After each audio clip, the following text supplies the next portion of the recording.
Néctar da Devoção, capítulo 3. Aptidão do candidato para aceitar o serviço devocional. Por se associar com Mahatmas, ou grandes almas, 100% ocupados no serviço devocional ao Senhor, pode ser que uma pessoa obtenha um pouco de atração por Shri Krishna. Por outro lado, pode ser que ela permaneça muito apegada às atividades fruitivas e à gratificação material dos sentidos, e não esteja preparada para se submeter aos diferentes tipos de renúncia. Caso semelhante indivíduo sinta atração inabalável por Krishna, ele se torna apto a executar serviço devocional. Esta atração pela consciência de Krishna, na companhia de devotos puros, é um sinal de grande fortuna. O Sr. Chaitanya confirma que só as pessoas afortunadas, tanto pela misericórdia do mestre espiritual quanto pela misericórdia de Krishna, receberão a semente do serviço devocional.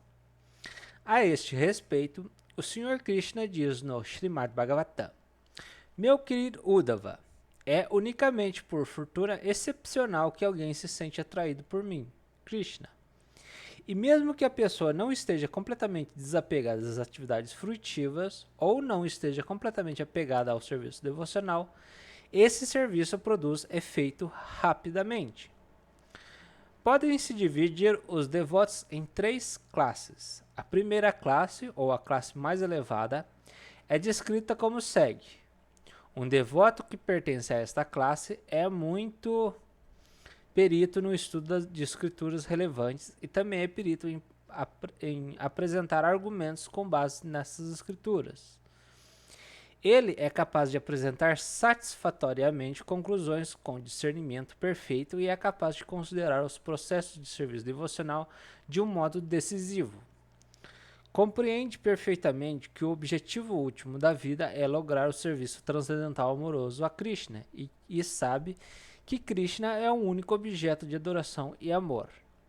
O devoto de primeira classe é o devoto que segue estritamente as regras e regulações sob o treinamento de um mestre espiritual autêntico e que sinceramente lhe obedece em concordância com as escrituras reveladas. Assim, quando está completamente preparado para pregar e para tornar-se pessoalmente mestre espiritual, ele é considerado um devoto de primeira classe. Um devoto de primeira classe jamais se desvia dos princípios de autoridade superior e alcança firme fé nas escrituras, compreendendo-as com todas as lógicas e argumentos. Quando falamos de lógicas e argumentos, referimos-nos a lógicas e argumentos com base nas escrituras reveladas. O devoto de primeira classe não se interessa em métodos especulativos, insípidos, destinados à perda de tempo. Em outras palavras, pode-se aceitar que o devoto que tenha alcançado uma determinação madura quanto ao serviço devocional é um devoto de primeira classe. O devoto de segunda classe é definido pelos seguintes sintomas. Ele não é muito perito em argumentar com base na escritura revelada, mas tem firme fé no objetivo.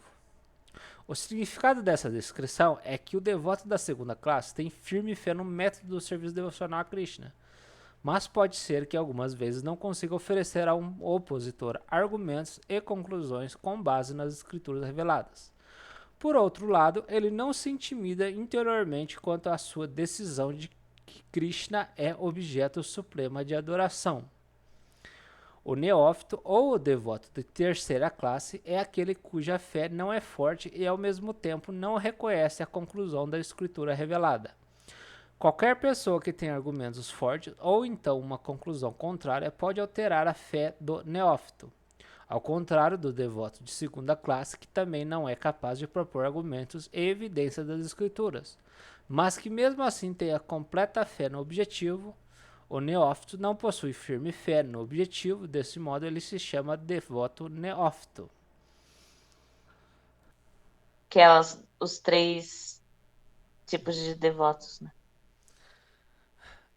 Apresenta-se uma classificação suplementar para o devoto neófito no Bhagavad Gita, onde se declara que há 4 classes de pessoas, a saber, aquelas que estão aflitas, aquelas carentes financeiramente, aquelas que são curiosas e aquelas que são sábias, que iniciam o serviço devocional e vão ao Senhor em busca de alívio no que diz respeito às suas respectivas satisfações pessoais. Elas entram em algum lugar de adoração e oram a Deus pela mitigação da aflição material, por algum desenvolvimento econômico ou para satisfazerem sua curiosidade. Um sábio que simplesmente compreende que Deus é grande também está incluído entre os neófitos. Tais principiantes podem se elevar à plataforma de segunda classe ou a de primeira classe, caso se associe com devotos puros. Um exemplo de classe neófita é Maharaja Dhruva. Ele estava carente do reino de seu pai, em decorrência do que se dedicou ao serviço devocional ao Senhor. No fim, quando já havia se purificado completamente, recusou-se a aceitar do Senhor qualquer bênção material. Similarmente, Gajendra também estava aflito e orou a Krishna pedindo proteção, após o que se tornou um devoto puro. De forma similar, Sanaka, Sanatana, Sanada e Sanat Kumara, que se encontravam todos na categoria de pessoas santas e sábias, também se sentiram atraídos pelo serviço devocional. Algo similar aconteceu em relação à assembleia na floresta de Naimisaranya, chefiada pelo sábio Saunaka. Eles estavam curiosos e estavam sempre fazendo perguntas sobre Krishna e Asuta Goswami. Eles, de tal modo, alcançaram a companhia de um devoto puro e tornaram-se eles mesmos devotos puros. Portanto, eis como elevarmos-nos independente da condição em que estejamos. Se temos a fortuna de nos associarmos com devotos puros, muito rapidamente somos elevados à plataforma de segunda ou primeira classe. Há uma descrição desses 4 tipos de devotos no 7º capítulo do Bhagavad Gita, todos os quais são aceitos como piedosos. Não podemos alcançar o serviço devocional se não nos tornarmos piedosos. No Bhagavad Gita, explica-se que unicamente aquele que tem executado atividades piedosas continuamente e cujas reações pecaminosas na vida tenham parado completamente pode adotar a consciência de Krishna. Outros não o podem. Os devotos neófitos são classificados em 4 grupos. Os aflitos, aqueles financeiramente necessitados, os curiosos e os sábios, de acordo com as suas gradações de atividades piedosas. Quando o homem que não tem atividades piedosas está em estado aflitivo, ele se torna agnóstico, comunista ou algo semelhante. Por não crer firmemente em Deus, ele pensa que pode retificar seu estado aflitivo descrendo dele totalmente. Contudo, o Sr. Krishna explica no Gita que dentre esses 4 tipos de neófitos, o que é sábio ele é muito querido, porque se um sábio se apega a Krishna, ele não está buscando uma troca de benefícios materiais. Um sábio que se apega a Krishna não quer nenhuma recompensa de sua parte, nem na forma de alívio de aflição, nem na forma de ganho financeiro. Isso quer dizer que desde o começo seu princípio básico de apego a Krishna é, em certa medida, o amor. Além disso, devido à sua sabedoria e ao seu estudo dos Shastras, escrituras, ele pode compreender também que Krishna é a suprema personalidade de Deus. Confirma-se no Bhagavad Gita que após muitos e muitos nascimentos, quando o indivíduo se torna realmente sábio, ele se rende a Vasudeva, sabendo perfeitamente bem que Krishna, Vasudeva, é a origem e a causa de todas as causas. Devido a que ele se mantém fiel aos pés de lótus de Krishna e gradualmente desenvolve amor por ele. Conquanto semelhante pessoa sábia seja muito querida a Krishna, os outros também são aceitos como magnânimos, porque apesar de estarem aflitos ou precisando de dinheiro, aproximam-se de Krishna em busca de satisfação. Desse modo são aceitos como Mahatmas, liberais e generosos. Ninguém pode se manter fiel ao princípio de adoração à suprema personalidade de Deus sem elevar-se à posição de Gyani, ou sábio. Os demais, aqueles que são pouco inteligentes ou cuja inteligência foi lhes tirada pelo encanto de Maya, estão apegados a diferentes semideuses por causa da influência dos modos da natureza. O sábio é aquele que compreende compreende inteiramente que é uma alma espiritual e não mero corpo, visto que compreende que é espírito e que Krishna é o espírito supremo. Ele sabe que sua relação íntima deve ser com Krishna e não com este corpo. O aflito e o necessitado financeiramente encontram-se na concepção material de vida, dado que a aflição e a necessidade financeira relacionam-se ambas a este corpo. Pode ser que uma pessoa curiosa esteja um pouco acima do aflito e do homem que necessita de dinheiro, mas ainda assim ela está na plataforma material. Porém, um sábio que busca Krishna sabe perfeitamente bem que é uma alma espiritual, ou Brahman, e que Krishna é a alma espiritual suprema, ou Para-Brahman. Ele sabe que uma vez que a alma espiritual é subordinada e finita, ela deve sempre se harmonizar com a alma infinita e suprema, Krishna. Esta é a relação que o sábio tem com Krishna. Pode-se concluir que uma pessoa que está livre do conceito corpóreo da vida é um candidato apto ao serviço devocional puro. Também se confirma no Bhagavad Gita que após a realização Brahman, quando nos livramos das ansiedades materiais e podemos ver toda a entidade viva no mesmo nível, estamos aptos a dar início ao serviço devocional. Como se declarou anteriormente, existem 3 espécies de felicidade material: espiritual e devocional. O serviço devocional e a felicidade causada por sua execução não são possíveis enquanto se estiver contaminado materialmente. Tanto o desejo de obter gratificação material quanto o de se tornar uno com o Supremo são considerados conceitos materiais. Como os impersonalistas não conseguem apreciar a felicidade espiritual da associação com a Suprema Personalidade de Deus e a troca de aventuras amorosas com Ele, o objetivo último deles é tornarem-se unos com o Senhor. Esse conceito é mera extensão da ideia material.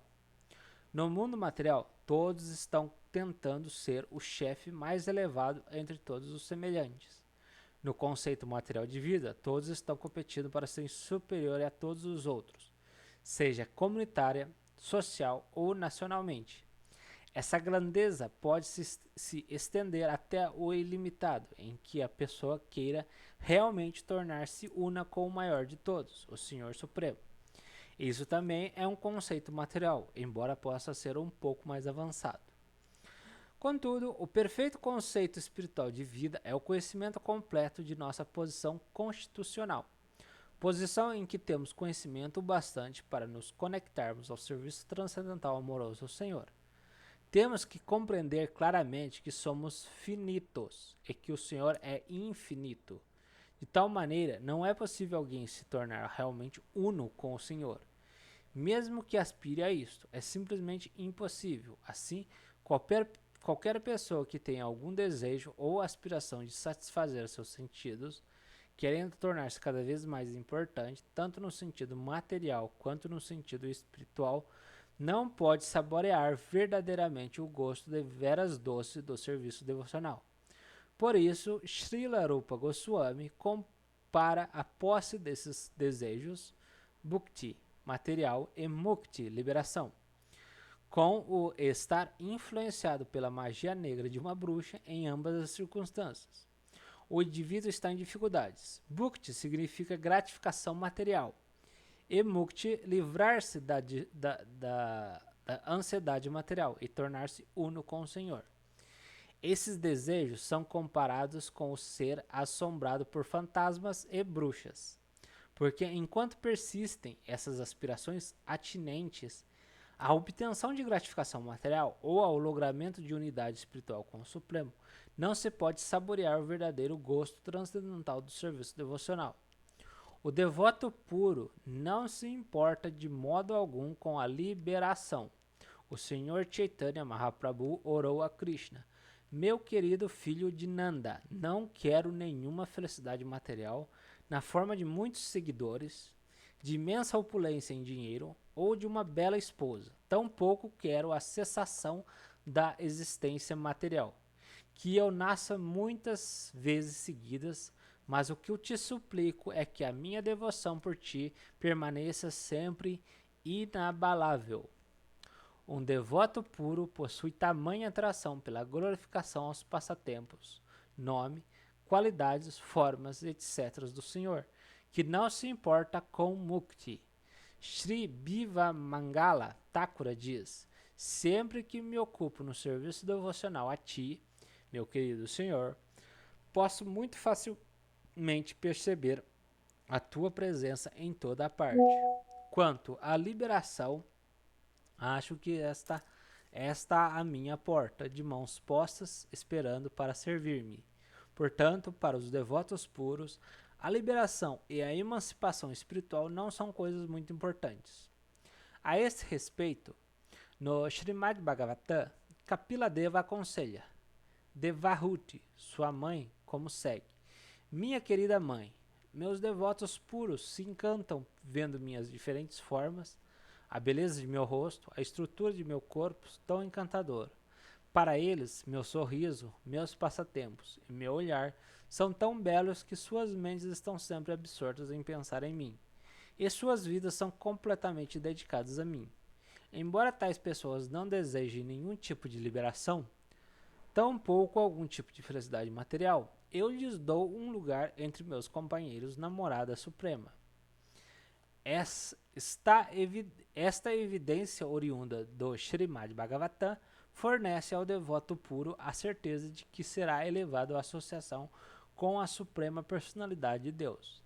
A esse respeito, Srila Rupa Goswami comenta que a pessoa que se sente realmente atraída pela beleza dos pés de lótus de Sri Krishna ou por seu serviço e cujo coração, devido a tal atração, está sempre pleno de bem-aventurança transcendental, naturalmente jamais ambicionará a liberação, a qual para os impersonalistas possui imenso valor. Uma passagem similar está presente no verso 15 do capítulo 4 do terceiro canto da mesma obra, onde Uddhava se dirige ao Senhor Krishna, dizendo-lhe: meu querido Senhor, para as pessoas que se dedicam a seu serviço transcendental amoroso, não há nada digno de obtenção da religiosidade, do desenvolvimento econômico, do deleite dos sentidos ou da liberação. Embora para ela seja muito fácil obter a felicidade dessas diferentes fontes, apesar de tal felicidade, meu querido Senhor, não aspiro a alcançar nenhum desses resultados. Suplico apenas que eu possa ter inabalável fé e devoção a seus pés de lótus.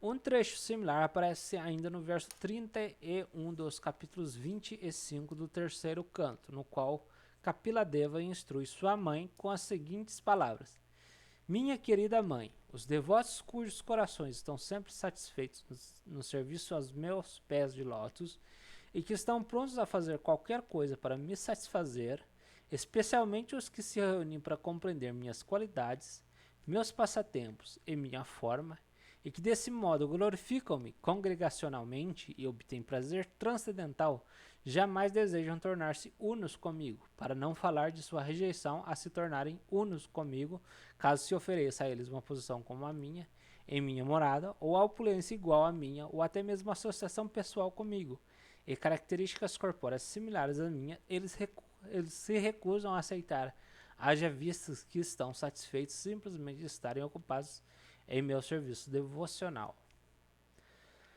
No Srimad Bhagavatam, o rei Durva diz: meu querido senhor, o prazer transcendental que alcança os impersonalistas por meio da autorrealização não pode sequer se aproximar do prazer transcendental obtido com a meditação em seus pés de lótus, do qual usufruem os devotos puros. Como então podem compreendê-lo os trabalhadores frutivos, os quais não podem aspirar a nada mais do que a promoção aos planetas celestiais superiores?